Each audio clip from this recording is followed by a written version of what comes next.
Good Friday morning, guys. My name is Jerry Miller, and thank you kindly for joining us on Real Talk with Keith Smith. It's an absolute pleasure to connect with you across Facebook, across Twitter, across Instagram, across LinkedIn, YouTube, iTunes, Apple Podcasts, Rumble, Fountain, LinkedIn, every platform possible. And in most scenarios, we're on multiple pages on each platform. For example, Facebook, this is airing on 15 distinct Facebook pages with very large followings. A lot we're going to cover, guys, on today's program.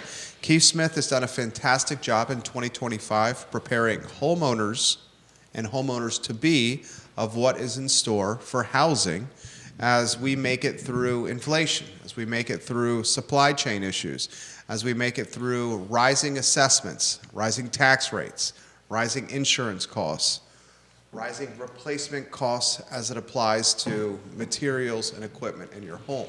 Today's show embodies those statements. Judah Wickower, if you can go to the studio camera and then a two-shot and welcome the star of the show, a man who needs absolutely no introduction, but I will do it anyway, the distinguished gentleman, Keith Smith himself. Good morning. I was just thinking, you missed 2 cans in a string. Are we on 2 cans in a string? There we go. The old days, you know, you probably Absolutely. don't remember that. The little string used to communicate. It actually used to work back in the day. We're calling it homeownership hacks, or at least that's what I've been calling it. And to your point, we covered the raising of the assessments. Taxes are going up in some previous shows. We had Jeremy Rowe on talking about the impact of homeowners insurance. You know, our mortgage payment we pay is much more than just principal and interest. It's multiple different items to it. So what I wanted to talk a little bit today about and see what kind of feedback we got from the show is the last 2 kind of items that are like kind of the big ticket items. One is your maintenance and replacement, and we'll talk a little bit later about how important that is in today's market as far as resale is going, if you're in the market of putting your house on the market, you know, and take a little deeper dive into homeowners associations. We haven't done that in a while, and we'll start off with some quick stats in 2024 on what homeowner association sales were. And I don't know if Judah got it there. I didn't have many slides ready, so Judah's doing the work for me. Do you have that little A ready for you? Just a second. Okay, well, I'll talk it through while we'll do this. So I just, for the heck of it, took a look at, you know, for the real estate curious, 2024 sales in the car footprint. So HOA sales, these are all property types, new construction, everything in the whole car footprint. So that's Charlottesville, Albemarle, Nelson, Louisa, Green, what am I missing? City of Charlottesville on that. 1,903 were HOA sales, 1,075 was non-HOA sales. So the bottom line is 77% of the total amount of sales, thank you, buddy, was in HOA things. Now you're going to ask me, what about pricing? Yeah. The median sales price in HOA properties, same for 2024, was $491, non-HOA $471. That's a 4.25% higher than non. HOA was 4 point. I could do this, Smith. HOA homes, 4.2% more value than non-HOA homes. And Jerry can do it better than I There we can. go. There we go. So we're going to take a deep dive into that a little bit and talk about the benefits and the little slippery slopes for HOA stuff, since the majority of the sales are in that. But that's what I'd like to kick off today. I was just wondering if anybody has anything to say or questions at this point. Otherwise, I'll just keep on going. Viewers and listeners, let us know your thoughts. We'll relay them live on air on the Friday edition of Real Talk with Keith Smith. The HOA communities do a very good job of not only driving value, but amenities and quality of life. And we saw a lot of those neighborhoods certainly pop during the pandemic. Are they maintaining that level of pop? The ones that had tennis courts and pools and hiking trails and golf courses, amenities like that, since COVID has kind of gotten behind us? So the short answer to that is yes, right? And 2024, I mean, you just take a look at the numbers. There was 77% more sales in HOA communities versus non-HOA communities. I think it's important, since this is a real estate show, to kind of kick off, if you're looking to buy a home in an HOA community, real estate agents out there that are helping buyers, they know this and they're sharing this with their clients. That said, there's a state law, right? HOAs, I've said this on the show before, HOAs are just like little mini governments, and at some levels actually have more authority than local jurisdictions, and we'll get into that a little bit later. But by state law, you have three days to go ahead and review the HOA package. But you can negotiate up to 7, and a lot of people don't know that, right? So 3 days is, if you get Lake Monticello's HOA package, that's hundreds upon hundreds upon hundreds upon hundreds of pages, and 3 days may not be enough to go through that. Especially with maybe a $700,000 bit of financial exposure that's hanging over Lake Monticello right now. So it's very funny you should say that, Jerry. So my bullet points, this would be number 4 of your screenshot on that. I start off buying an HOA and big explanation points. Read the docs. I cannot tell you how many times people don't read the HOA docs. And it's so important because they rule it, right? We talk about in the bullet points silly things like you may not be able to paint your front door pink, right? Because the HOA controls that. So it is extremely important to read that. Other things that you want to start looking at, right, is the balance sheet, right? And if you need help doing that, that's what us real estate professionals are here to help navigate that and find the source of the source. But there is an association that I happen to live at. You live in it. That has a potential of a pretty large liability. Now, it hasn't impacted the market at all. But you just got to read this stuff, and it's so important in it with the rules, the regulations. For an instance, at Lake Monticello, we're at a point now where we have our parents, my 85-year-old, 83-year-old parents moving in with me. I live on a 2-acre lot in Lake Monticello, right? I can't build an auxiliary dwelling unit at Lake Monticello because they won't let me do that. Now, if I was out in Fluvanna County not in an HOA community that restricted it, I could do that. So it became a little difficult for us because we're going to have to put something in the basement and so forth and so on. But it's little things like that where you just need to take the time and read it through because life changes. Things have to it could impact you on it. And if you want to do something like provide a granny pod, for lack of a better term, most associations won't allow that. The other thing a lot of associations won't allow is short-term rentals, Airbnbs. So it's just very important that HOA documents go from very simple to the most complex. And, my first hack on it was read the docs, right? And the second hack, it's important to know when you're going into the deal in the beginning. If you're doing a small subdivision, maybe 3 days is enough.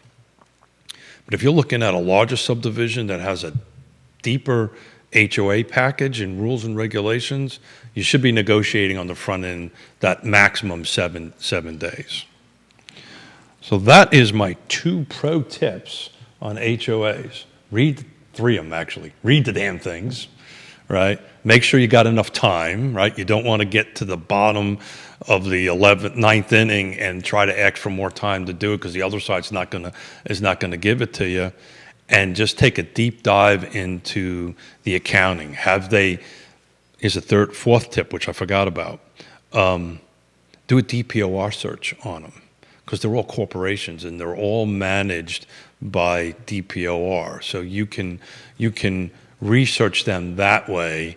Go into DPOR, do the find license tab, type in the HOA. You can even do that before you put a contract in on a piece of property, because if there's any discrepancies or there are any legal actions or anything like that, it would show up in the DPOR license portal. So look out for lawsuits, inspect common areas, talk to your neighbors. You can do that. Find out what your parking and storage rules. These are things that popped up. Lifestyles and fits, if you want to do DIY projects or start improving the house, find out what you can do and you can't do. Is there an architectural review board? Some of the smaller ones don't have that. And sometimes smaller isn't better, right? So, you have to take a closer look at that. Keith Smith dropping some knowledge here for the viewers and listeners. I see him responding to the show. One question's come in the feed. Are there HOAs in the city of Charlottesville? Absolutely. They're not only HOAs in the city of Charlottesville, they're POAs in the city of Charlottesville. And condo associations. And condo associations, right. Absolutely. There's probably more condo associations than there would be homeowners associations, but there are, right?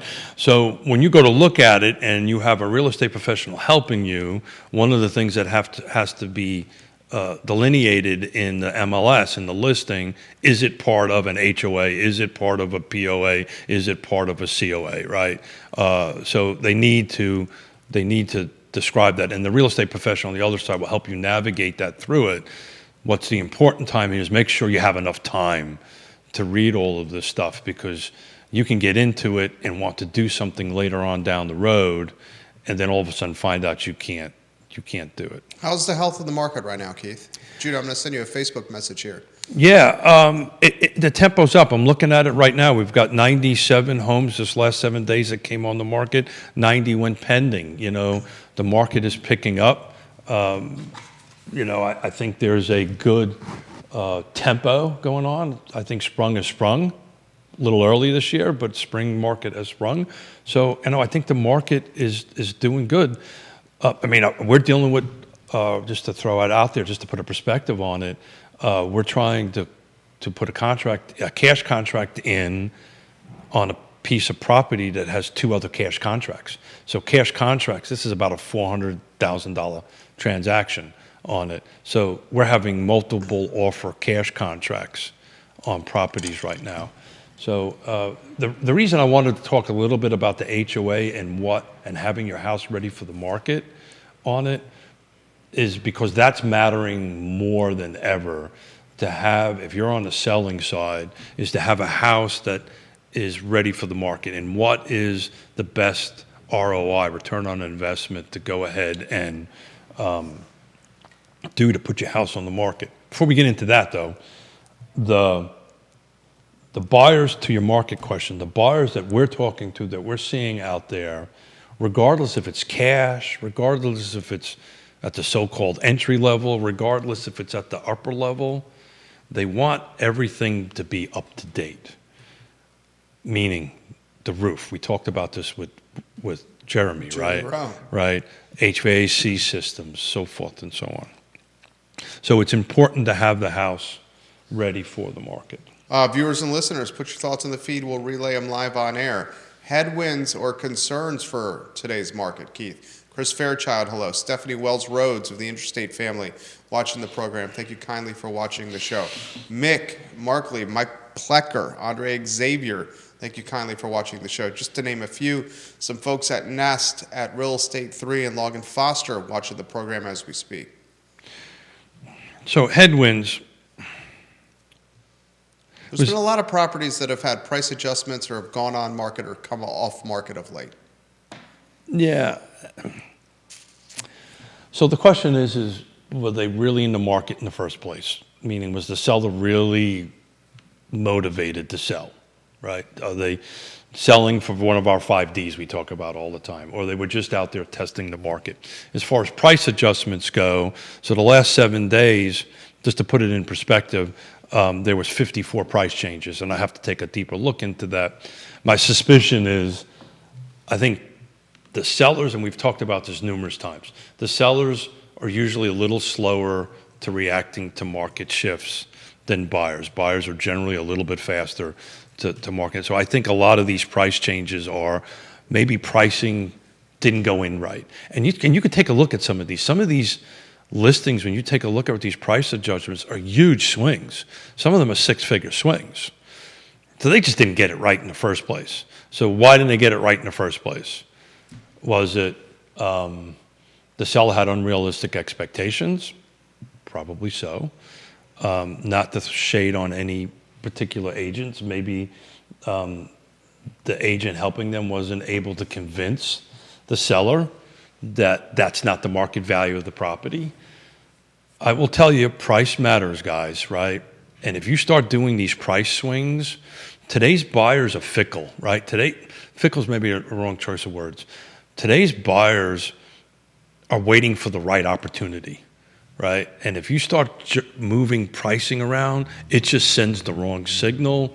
Buyers are a little skittish to start with. They're a little bit, interest rates are not going down. They're not.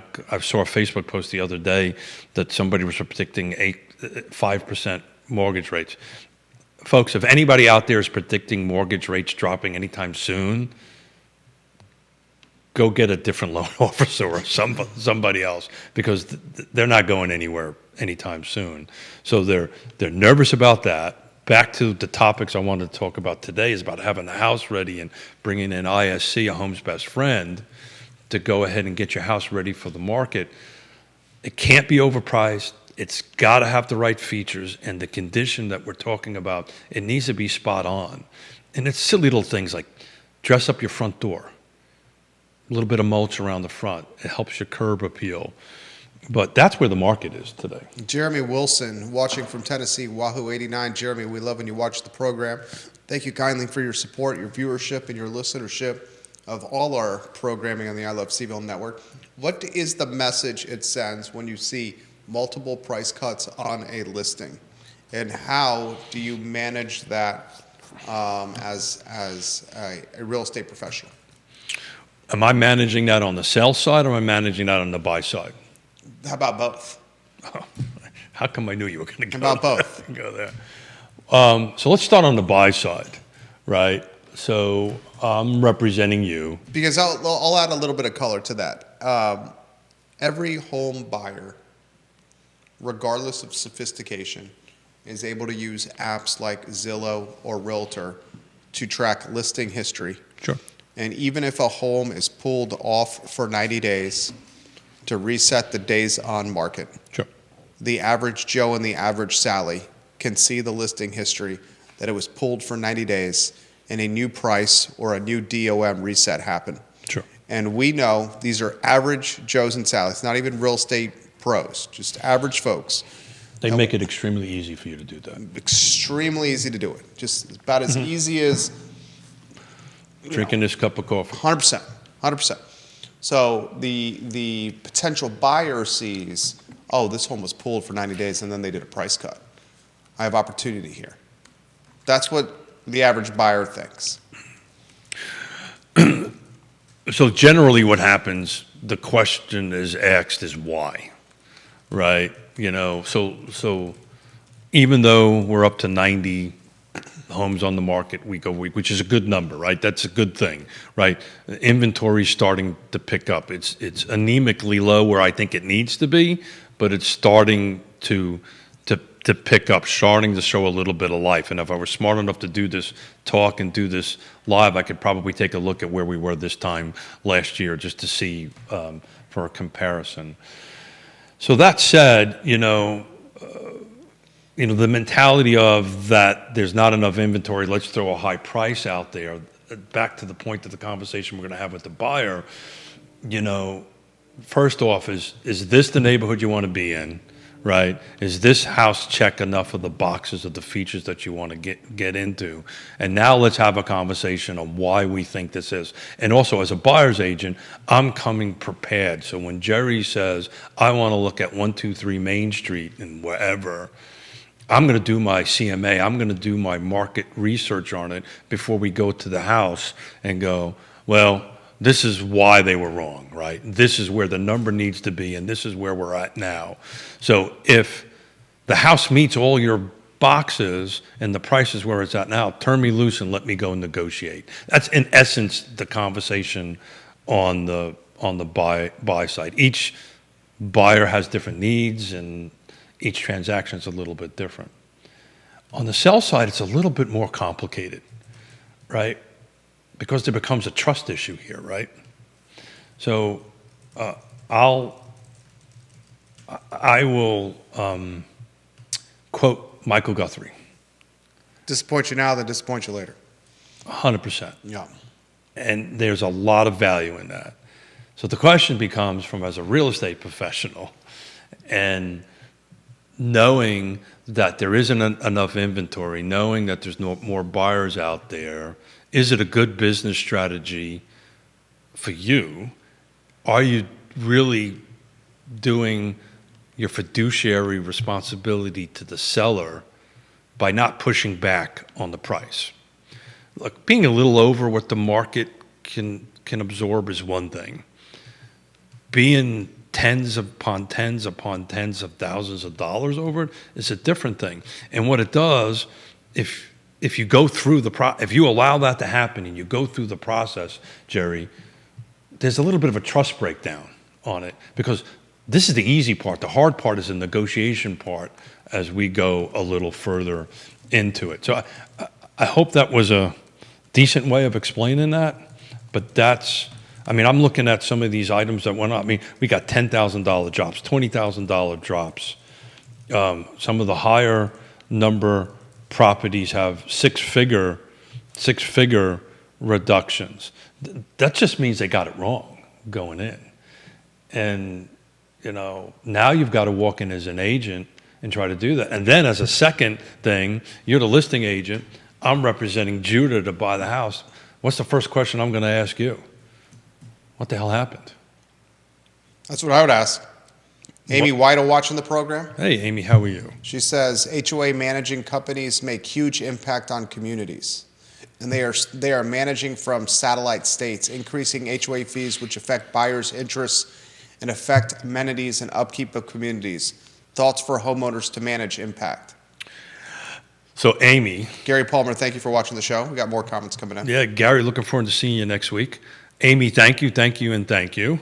You're 100% right? So back to the HOA thing. So Lake Monticello was self-managed, right? Most HOAs are not, because Lake Monticello is 4,500 lots, right? So it's got a big constituency, for lack of a term. But Amy's 100% right. Also look at the HOA company that's managing them, right? And there's one thing which I was expecting somebody to jump up, is this terminology special assessment.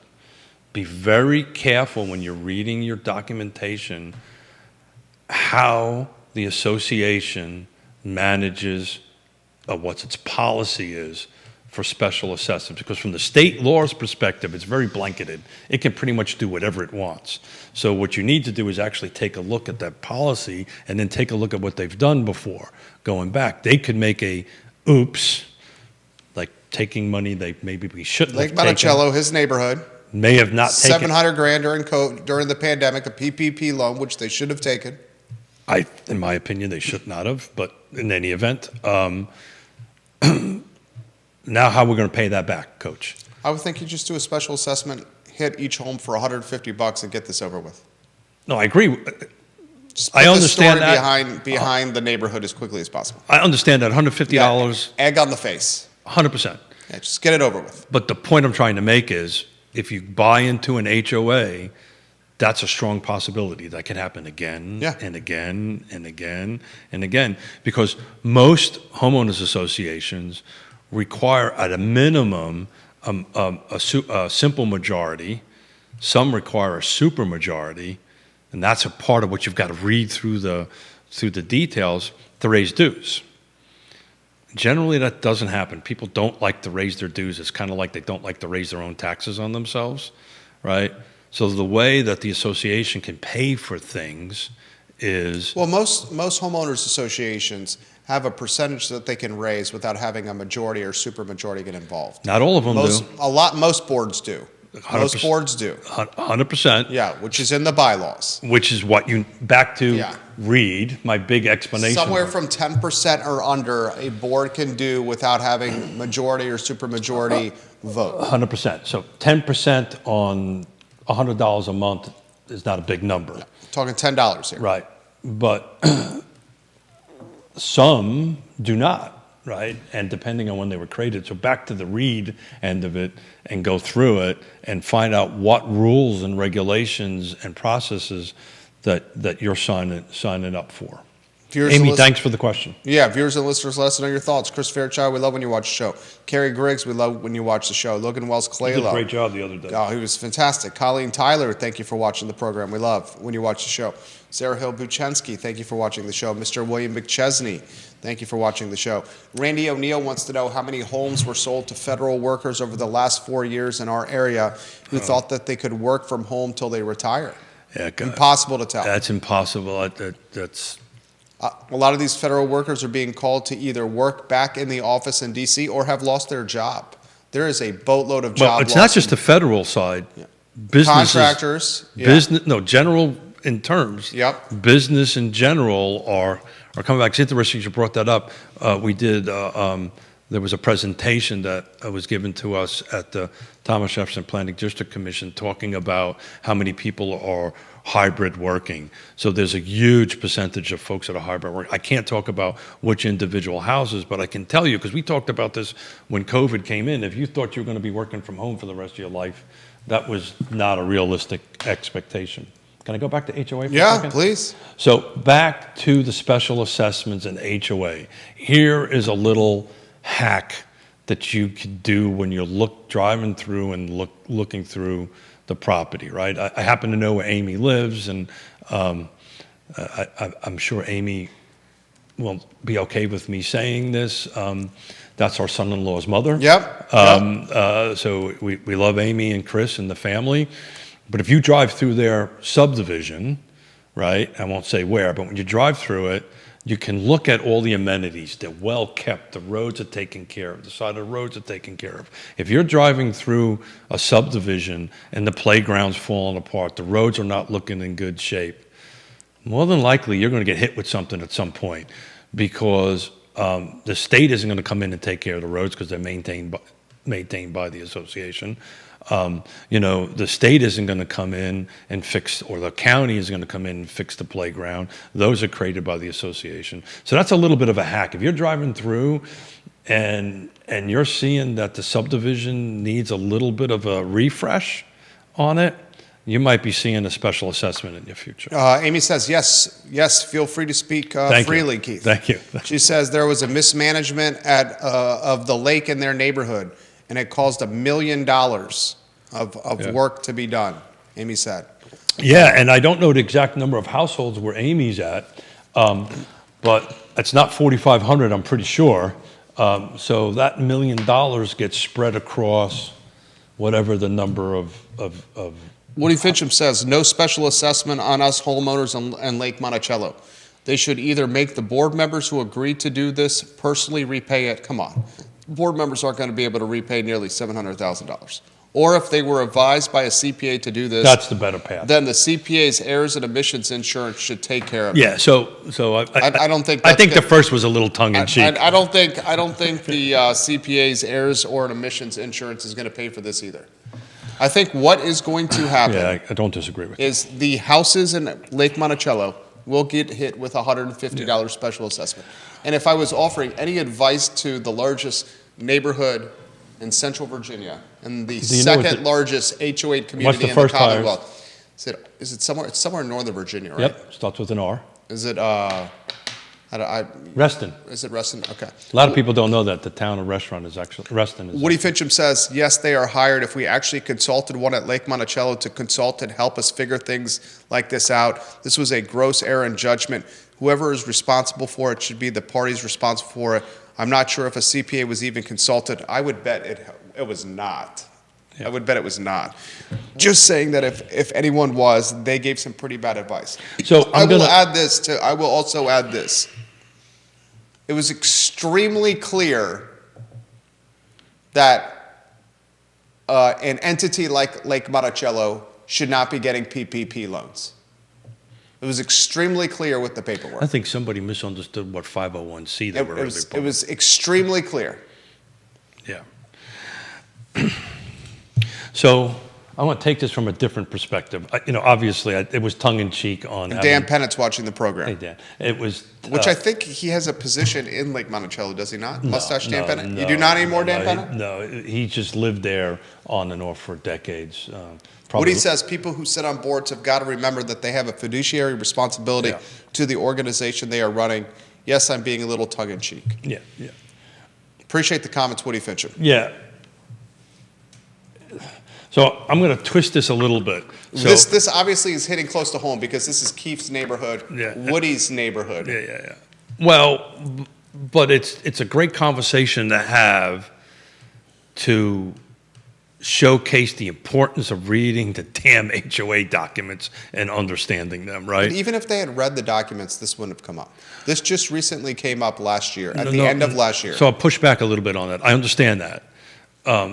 There's some people that don't understand Lake Monticello can do a special assessment. So I'm talking about at the Jerry, I'm telling you, if you were to poll most of the people at Lake Monticello, particularly in recent years, they probably don't know that an association can do it. I can tell you of the umpteen gazillion ones that we do. I always ask this question.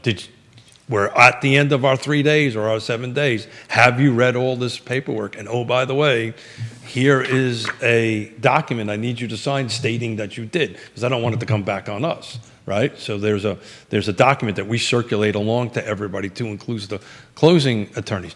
Most people do not read them. Sorry, most people don't read the damn contract. Nevertheless, the HOA paper, just the fact of the matter on it. But back to Amy's thing about the management company. Dan Pettit has a house at the lake, he says. Yeah. He rents it. He's been an owner for, I've been there since 87. I can't remember if he might be there. But the difference between a self-managed association versus a managed association, Lake Monticello is a self-managed association. Its board consists of people that don't do this for a profession. Yeah. Right? They have great staff, I'm sure, and all this kind of great stuff. I will tell you, I stay out of the politics of Lake Monticello. Well, interestingly, realtors are not allowed to serve on the board at Lake Monticello. Well, so that's what I was just about ready to... A licensed realtor cannot serve on the board on the Lake Monticello HOA. You can't serve on the board. You can't be on a committee. You can't be involved if you're a real estate agent, a builder, or a developer. So let's say that again. Could Woody as an appraiser been on the board? Probably yes. I don't, but I believe Woody is also a licensed realtor. That I don't think so. Are you but not? I may be wrong. Woody will chime in and check it. I can't recall. So it's back to why reading the documents are so important. So yours truly moves there in 1987. This is a true story. Rented a house across from the tennis courts, which are now the pickleball courts, because nobody plays tennis anymore. They play pickleball, and the basketball courts. So it's 1987. How about that noise around those pickleball courts, homeowners? And so, do you know where I'm going? So it was the noise of kids playing basketball at night, and there was a group of people that wanted the lights out. Lights out, right? So I went to show up because I felt that, hey, where else are these kids going to play? Let them play some basketball. Give me a break, right? What do you want them to do? Run around and cause mischief? They're playing basketball. 10 o'clock, shut the lights off, something like that. I literally, this is 1987, I literally got told, sit down and shut, and you can use the F word, fun, up. I had nothing to say. And I read the damn documents and didn't pick up that I, as a builder at the time, and realtor at the time, and developer at the time, could not, I have nothing to say. Now, there's a reason for that, right? You know why that it started in 1968 and 69 to put that in there. There's a reason for it. Because the Faulkner family organization, when they developed it and handed it over to the association, their negotiation was that they didn't want the developer to have control over the association. Well, that's biting them in the rear end right now. Because in order for me to serve on the board or be involved in any of the politics or any of the volunteer work at Lake Monticello. I either need to remove my real estate license. Well, that's never going to happen. Or they got to change the controlling documents, which requires 2/3 vote of 4,500 lot owners. You're not going to get 2/3 of 4,500 lot owners to decide tomorrow, Saturday, nevertheless agree to that. But back on the professional management, so these are a bunch of folks that don't have the professional background in real estate and that type of thing, where a management company, if you hired the right one, should have those type of professional expertise. Amy throwing a little shade at the pickleball with the noise from the paddle. Amy throwing shade, who knew? And hitting the ball Amy, who knew? Over and over again. Dan Pettit said, I got to behave because you might say something. I've lived at the lake since 1980. I built my home in 1983. The HOA situation at Lake Monticello is absolutely critical. Yeah. Right now, just guys, Lake Monticello, board, get this over with. Do the special assessment and move on from this story. I get that, and I agree with you, right? Because ultimately, so here's the trade-off, right? To your point, this is business, right? Okay, I effed up, sorry. Yeah. Raise your hand, say, we shouldn't have done this. Mea culpa, mea maxima culpa for those of Catholics out there. And just move on, right? I like this Amy Lass over here. Oh, yeah. She says, say it like it is, Keith. Say it like it is. I like this Amy. You should come on the program. Well, Amy would be a lot of fun. Woody says he lives across the street from the tennis courts. I don't even really notice the pickleball. Yeah. Well, yeah. I was right out of the Marine Corps and being told to shut the F up and sit down. I was a little bit more aggressive in those days than I've mellowed out in my 60s a little bit than when I was in my 20s, early 20s when I got told that. Yeah, so it's just something if you're in the market, and let's face it, this is where the first-time home buyers are going these days. So a lot of them don't have a choice. But understand it, and if you don't understand it, hit the pause button. When you're writing a deal in an HOA, right out of the box, negotiate your 7 days. Give you a little bit of time to read it and understand it. So at least at the end of the day, when you know what hits the fan, you at least were informed on it. And I just can't tell you how many people don't do that, don't read it, don't read the contract, and then we're now managing this process through after the fact. Do you want to talk at all about the layoffs, the federal layoffs, and how it could impact how the community may be impacted? Jim Duncan of Nest wrote a blog post about this. Yeah, I haven't had a chance. How that Charlottesville and the Central Virginia area will not be immune to what Doge is doing and Musk is doing. More than 62,000 federal workers across 17 agencies have lost their job in February alone. 62,000 in February alone. So, of course, it will impact the state of Virginia. What's the number one GDP of the state of Virginia? Government, military, government. I mean, that's the largest driver of revenue in our state. Second, the economy. The economy. Thank you. So it's going to impact it. This came up in the commission meeting last night, and I was specifically asked the question, do I think because of this, and what I'm about to say is, it's not unsympathetic, was just a business question I was asked. Is it going to increase inventory in our area? No way it's going to increase inventory. That's nuts. If anything, it's going to drive more demand in our area for buyers as people look to transition from the DC area to here. No, let's explore this a little second. So the question was specifically asked, local, federal folks losing their jobs and leaving. And all that's going to be is a sucking sound coming back in. Yeah. So and I explained, the market hasn't changed pretty much the whole time we've been doing the show for 6 years, right? You've got a 20-foot deep, right? My analogy I use, right? The 10-meter Olympic diving pool is 20 feet deep, right? That's the buyer pool. The housing pool is the kiddie pool on the side, which is a foot deep or 2 feet. Maybe that 20 foot goes down to 18 foot, and maybe the 3 foot goes to 3.5 foot. Guys, we haven't even seen the biotech school come online yet. And UVA has legitimately, in a press release, said somewhere between 5,000 and 10,000 jobs, new jobs to this area, will be brought on market because of the Paul Manning Biotech Institute. And we have not seen that come on market yet. The dude who's a billionaire gave $100 million to UVA for a school that is going to bear his name in Fontaine, off Fontaine. That has not impacted the market yet. Data science hasn't completely impacted the market yet. And I'm going to tell you right now, the folks that are going to lose their job in DC, I said this weeks ago.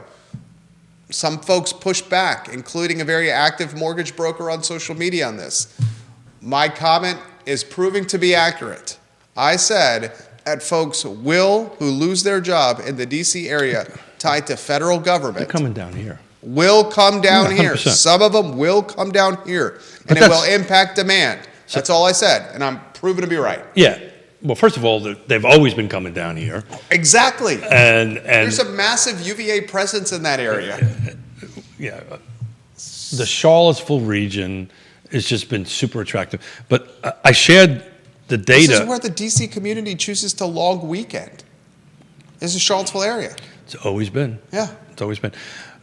I shared this with the commission last night. So those who are not familiar with the Thomas Jefferson Planning District Commission, it's all the 6 jurisdictions. There's 2 elected officials from each jurisdiction.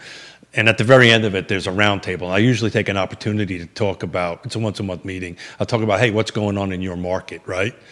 So Albemarle County, just to put it in perspective, first, and we talked about this on the previous show, first 2 months, January, February of 2025 versus the first 2 months of 2024, the median sales price went up 11.5%, went from 653, this is median, high-low dropped out, went up to 278. Excuse me, that's my dyslexia kicked in. 728. So it jumped from 653 to 728. That's 11.5% increase. Volume of sales went down a little bit. Went 2 sales. I mean, it literally, 2024 was 82 transactions closed. 2025 was 80 transactions closed. So it's pretty much, so we're having the same volume of transactions, first 2 months versus the first 2 months, year over year, but the sale price went up 2%. That's from January 1. Now, we're going to see what March says, because those January, February contracts that are closing are really November, December written deals, Not right? the best metric. Not the best metric, but it's something to track, right? I can tell you, we're talking about it not 6 weeks late or 8 weeks late, as some associations do. So we're doing it live, and as we get towards the end of the first quarter, in the first week or so in April, we'll take a look at how the quarter over quarter numbers do very quickly, because they will reflect January contracts, February contracts, right? And in the numbers. Fluvanna County went up 13%. This comment comes from Facebook message. I've had 2 very stellar resumes floated to me in the past 2 weeks. I'm sorry? This comes via Facebook message from someone who works in development. I've had 2 very stellar resumes floated to me in the past 2 weeks from people trying to get out of DC before they are forced out. They are UVA alum trying to find homes in this area. It was when I made the comment weeks ago, it was the most obvious prediction. It's low-hanging fruit, man. Dude, and the resistance I saw from folks online to me saying... It was emotional. The resistance to folks when I said, if you follow folks leaving D.C., you push back on this on social media. No. I said, folks leaving D.C., some of them will come to the Charlottesville area to look to buy homes. You misread my post. I did not. I pushed back that the volume of... I can look it up if you like. No, you can if you want. What I was trying to say, anyway, was the volume of... The sky wasn't falling as far as volume of listings in Northern Virginia. What I thought I was trying to say, or at least I was trying to say, ain't going to do shucks to here, but make it worse. Because all these people are going to come down here. People are going to come here, some of them, and it's going to impact demand, more demand. So the buyer profile right now is wealthy, a little older in it. The question always is, where is the first-time home buyer going to go in here? And when I gave that number, that we're 11%, and the median sales price in Albemarle County went up, a couple of the Board of Supervisors from Albemarle County were shocked, right? That we've increased 11% in value, just a 2-month snapshot. Now, again, it may change after the end of the quarter. I'm pretty sure by the end of the year, you're going to be looking at Albemarle County with a double-digit increase again. And we've been having double-digit increases for year over year. Woody Fincham says, I don't know, unless you've got a lot of money socked away, if you lose your job, you're not buying another house. I'll offer this perspective. If you were a D.C. area homeowner and you purchased your house prior to COVID, you were sitting on stacks of equity, stacks of money. If you purchased a house before the pandemic and the house jumped in value. Furthermore, some of these folks are given 7 to 8 months runway of pay. And lastly, a lot of these folks are just choosing to retire. So those They're going two to things retire and downsize and come down So here. the two things you're missing, one you just got, was that. How am I missing it if I just got it? You're right. Don't correct me with the facts, okay? So it was retiring. The second thing is they have a ton of equity. Right. Right? They have a ton of equity. This is so obvious. They have a ton of equity, but that's what they're doing. They're going to come down with bags of money. They're taking the early out. They're retiring. They have equity out there. As you know, I communicate regularly with the good Dr. Lisa Steravant. I think she also positioned this in the wrong way. I think initially. she was trying to. She positioned this in what was good for Bright. And what was good for housing and yes, So it's the same thing Lawrence Yun was doing when National Association of Realtors was in the crossfire. I don't put the two of them in the same category. No. But all she was trying to say was that we don't have more listings on the market now than we've. Now we won't know until the end of the month. I think some of the information she was looking at was lagging. But the point I'm trying to get out is that what exactly is happening, folks are coming down here, they're going ahead and ending with a pocket full of cash, and they're coming down and buying. It's part of why we're 11% higher. But they're just 11%, all for clarity on the 11%. 11% of value between the first 2 months of 25 versus 24 in Albemarle County. Albemarle County. And part of the reason why we're also seeing there's so much we can unpack here. Let's go to James Watson's comment. If you looked at LinkedIn, and he's a government contractor, right? Sure. Yeah. If you looked at LinkedIn. Well, he works for a contractor. Okay. That works for if the you government. look at LinkedIn, you can see where consulting firms are beginning to advertise jobs for prior federal employees. So far, not as many defense layoffs as other agencies. Significant number of early retirements I'm noticing. This is not based on thorough research, just my observations. I respect anything that James Watson says. So super smart dude. 100%. He, other than he has a bad choice in brother-in-laws. Keith is his brother-in-law. The folks are going to retire. This is how anybody who's been involved with civil, we used to call them civil service. My father was a fireman. I grew up around cops and firemen and sanitation folks and all that stuff my whole life until I left New York City. They usually, take a look at the winds of the politics. They work at the will of the city of New York, right? And my father was a prime example. He took an early retirement because he didn't like the way the city of New York was going in the 1980s after 20-some-odd years. He took an early retirement, cashed out, prime example. This has happened to be in 1988, 1989, right? Went ahead, cashed out, took his retirement, sold his house that was paid off for, right?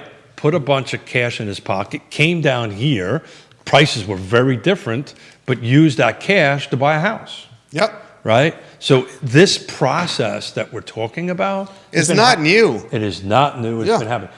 The difference is, back in 1988, 1989, you didn't have this thing called social media where everybody was listening to and everybody had an opinion and everybody was doing it. It just was happening. But that's what happened. They had these shifts. Is the shift right, wrong, or indifferent? Should it happen? Should it not happen? I'm going to stay away from that, right?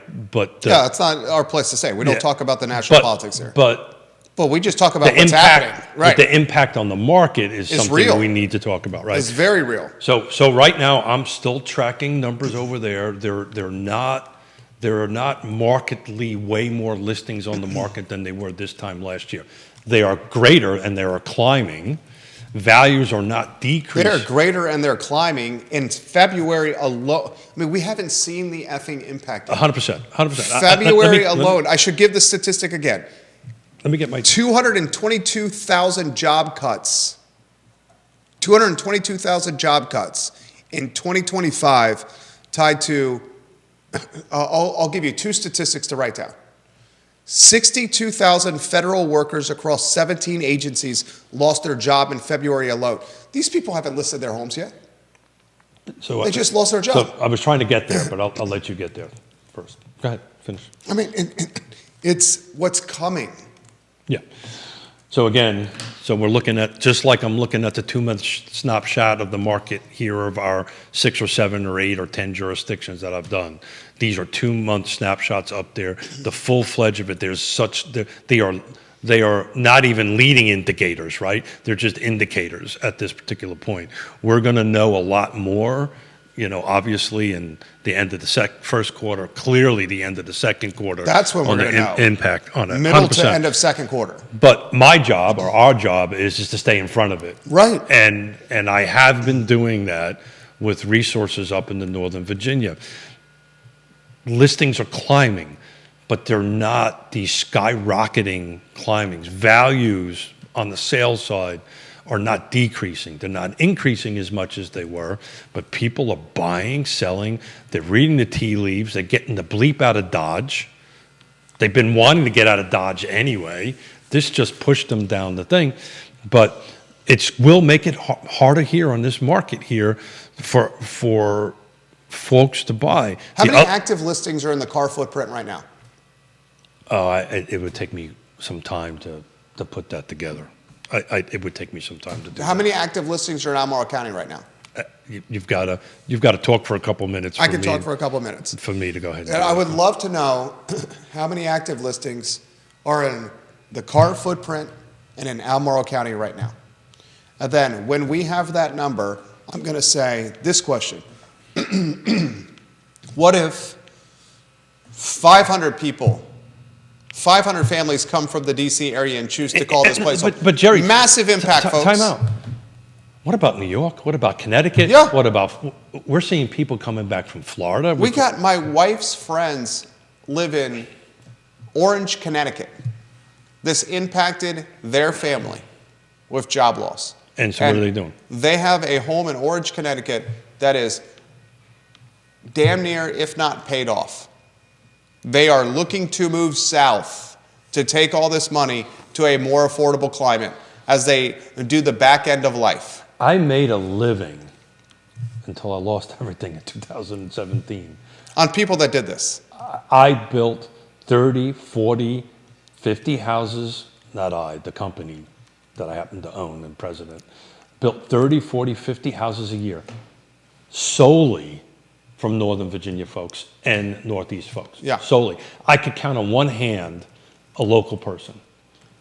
So this is nothing new. I get it. The problem is the lack of opportunity That's for them it to right buy. there. It's already a throttled inventory market. So let me finish this train of thought because my ADD will lose it. It was great.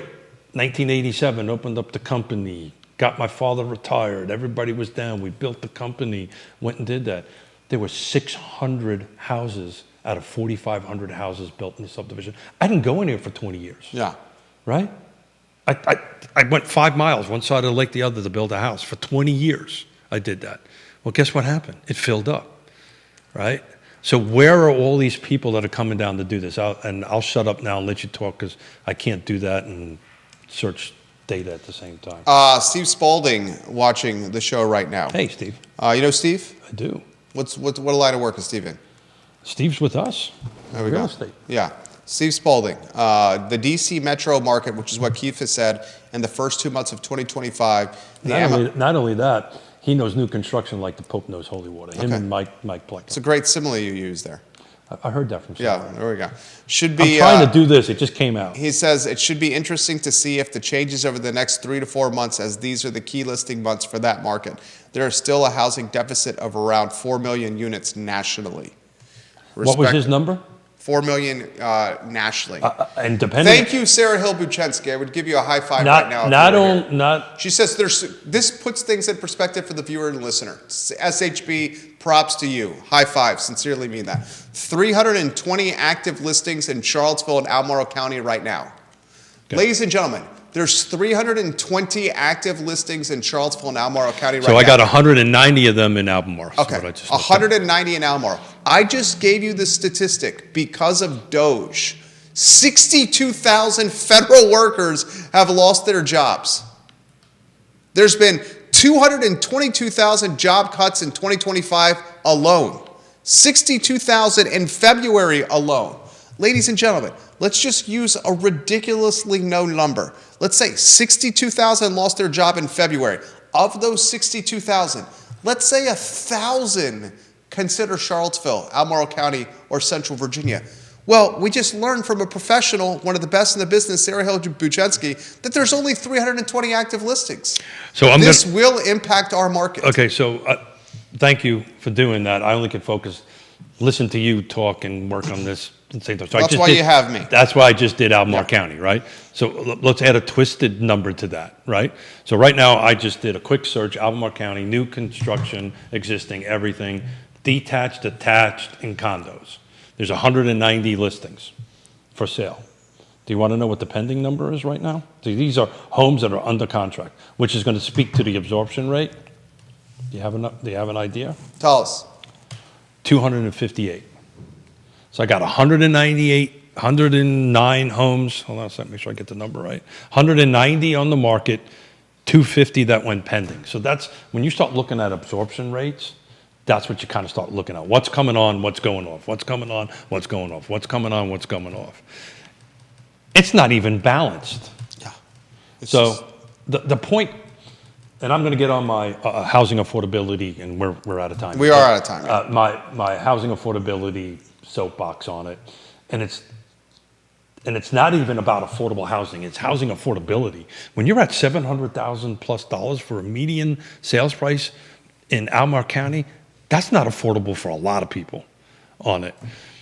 And we're gonna do a different show. I've been thinking about this, where you and I do a pro and con about more houses versus no more. I would love to do that. No houses. So I would love to do that. I think that'd be a great show to do. I would love to. I'm trying to bring like Chris Fairchild and somebody else on it, so Please. it's a four-way conversation.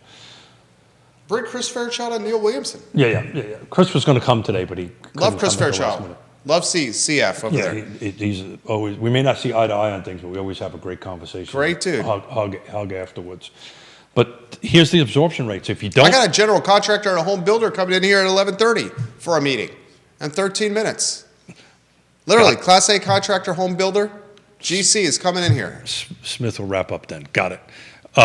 It's just a volume thing. There's just not enough houses to buy, and just more people coming in, and we just got to figure out a way to get more units involved.